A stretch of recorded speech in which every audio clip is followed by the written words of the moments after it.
o custo do algoritmo para computar o prefixo paralelo em mesh. O que a gente vai fazer é diminuir o número total de processadores utilizados. Então agora eu vou usar um mesh onde cada lado tem n elevado a 1/3 processadores. Então no total a gente vai ter n elevado a 2/3 processadores, certo? Então n elevado a 1/3 vezes n elevado a 1/3. Cada processador eu vou assumir que ele tem n elevado a 1/3 do total de elementos. Então eu tenho n elementos no total, eu tenho n elevado a 2/3 processadores, eu vou dividir os elementos igualmente entre todos os processadores, então cada processador ele vai ter n elevado a 1/3 elementos. E eu vou assumir que esses elementos eles estão em sequência lá, certo? Então o primeiro processador ele vai ter os primeiros n elevado a 1/3 elementos, o próximo processador os próximos n elevado a 1/3 elementos e assim por diante, em sequência.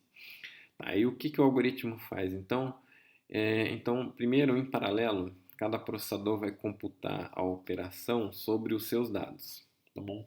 E aqui ele vai usar um algoritmo RAM sobre esses dados, vai operando os dados em sequência lá e computa o resultado sobre os seus dados. Então, por exemplo, o primeiro processador lá, ele pode conter os dados 1, 2, 3, aí um outro processador aqui vai ter os dados 4, 5, 6 e assim por diante. Então, esse processador aqui vai computar o resultado sobre os seus dados, então ele vai ter, no nosso exemplo, que é a soma lá, então ele vai ter lá o resultado 6, e esse cara aqui vai ter a soma sobre os seus elementos, então para esse nosso exemplo aqui vai ser 15, certo? Então, cada processador vai computar o resultado da operação sobre seus dados. Aí, num segundo passo, a gente vai usar o algoritmo anterior para computar o prefixo paralelo, só que utilizando esses valores que eu computei como resultado no primeiro passo.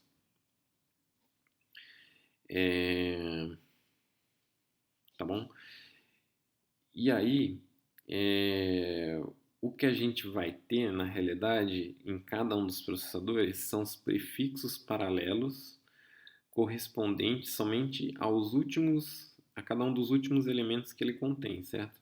Então, no primeiro passo, no primeiro processador, por exemplo, eu tenho 6, no segundo processador eu tenho 15. Após o segundo passo, nesse outro processador aqui, o valor que eu vou ter nele, então vai ser 6 mais 15, vai ser 21. Então, após o segundo passo que a gente vai ter nesse cara aqui, vai ser o valor 21, que corresponde ao prefixo paralelo desse último elemento, do 6, mas não dos demais elementos aqui. Então, em cada um dos processadores, a gente só vai ter computado corretamente o prefixo paralelo que corresponde ao último elemento que ele armazena, ao último dado que cada um dos processadores contém. E aí, para computar o prefixo paralelo dos demais elementos, então eu preciso computar lá o prefixo paralelo relativo ao 5 e relativo ao 4. O que eu preciso fazer? Eu preciso obter o prefixo paralelo que está no processador anterior. Então, o terceiro passo ele vai fazer essa transmissão. Então, cada processador PI vai transferir o seu prefixo relativo ao último dado que ele contém para o processador seguinte. Então, por exemplo, esse processador aqui tem lá o prefixo relativo ao seu último dado, que é o 6, que é a soma de todos os elementos que ele contém e os elementos anteriores aqui, se fosse o caso. Aí ele vai transmitir para esse processador esse valor 6, esse cara aqui que tem lá o valor 21, ele ia transmitir esse valor 21 para o processador seguinte e assim por diante. E aí, finalmente, no passo 4, eu vou pegar esse resultado que eu obtive do processador anterior e vou computar o prefixo paralelo dos demais elementos que cada um dos processadores PI tem. Então, eu recebi o 6 aqui, então agora eu posso computar o prefixo paralelo relativo ao 4 e depois relativo ao 5. Então, aqui a gente vai ter a execução de um algoritmo sequencial para computar o prefixo paralelo dos demais dados de cada um dos processadores, tá bom? E aí, como é que fica a análise agora em termos de tempo e custo desse algoritmo? Tá, então, no passo 1, eu estou usando um algoritmo sequencial que computa o resultado da operação sobre os seus n elevado a 1/3 dados. Então, o custo desse algoritmo é linear em função da quantidade de dados que você tem. Então, o tempo dele vai ser θ de n elevado a 1/3. No passo 2, eu vou usar o algoritmo paralelo que a gente viu anterior para computar o prefixo paralelo relativo a essas somas, né, essa operação aplicada sobre os dados de cada um dos processadores. Então, por exemplo, aqui é o 6, aqui é o 15. Aquele algoritmo, o tempo dele é proporcional ao tamanho do lado do mesh. Como a gente está com o mesh de lado n elevado a 1/3, então a execução do passo 2 vai ser θ de n elevado a 1/3, que é o tamanho do lado do mesh que a gente está considerando. No passo 3, eu preciso fazer a transferência.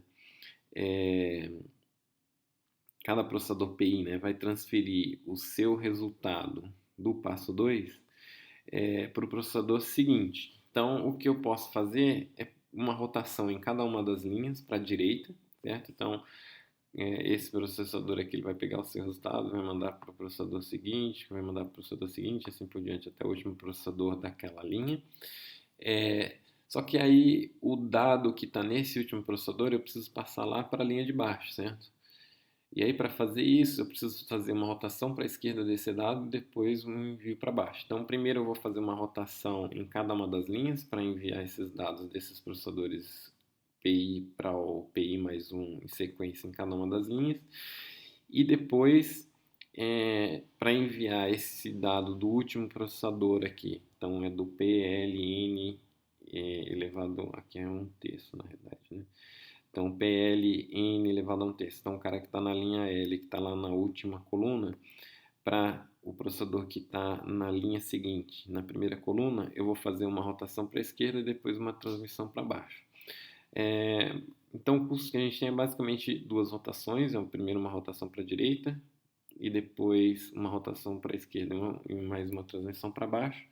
Então, o custo de tudo isso aí é θ de n elevado ao cubo, que é proporcional às dimensões do lado do mesh.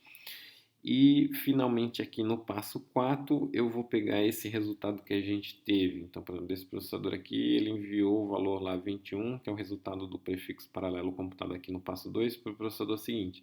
Então, eu vou pegar esse valor 21 e vou operar sequencialmente sobre os dados nesse processador seguinte aqui, para ele ter o prefixo paralelo correto dos demais, relativo aos demais elementos que ele é responsável.